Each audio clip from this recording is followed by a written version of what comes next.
क्या आप जानते हैं कि जन्म नक्षत्रों का सीधा प्रभाव हमारे दांतों पर पड़ता है? हड्डियों की तरह ही दांत कैल्शियम से बने होते हैं।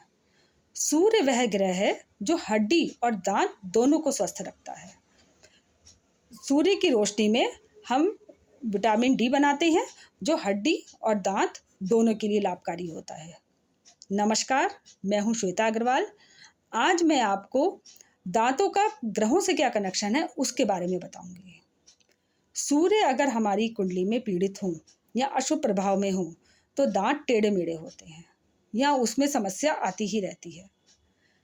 कुंडली का दूसरा भाव वो मुख, चेहरा और दांतों को डिनोट करता है।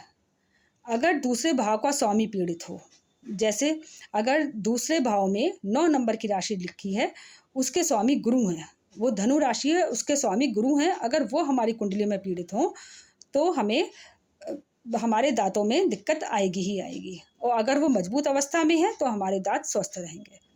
इसी तरह काल पुरुष की कुंडली में दूसरा भाव वृषभ राशि को दर्शाता है, जिसका स्वामी शुक्र है।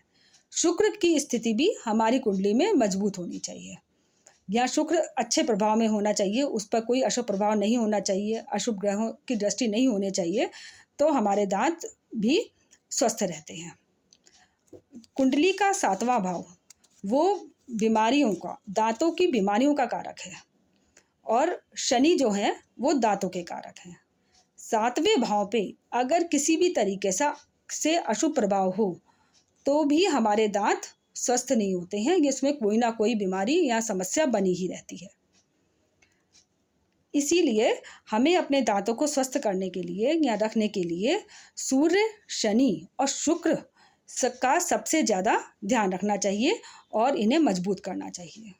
सूर्य के लिए हमें डेली जल चढ़ाना चाहिए सुबह जल्दी उठ करके। शनि के लिए पीपल में दीपक जलाएं, लोहे का दान करें। और शुक्र के लिए गौ माता को गुड़ और लोई मतलब गेहूं की लोई, आटे की लोई वो खिलाएं। इसके अलावा दांतों के संबंध में कुछ खास बातें हैं।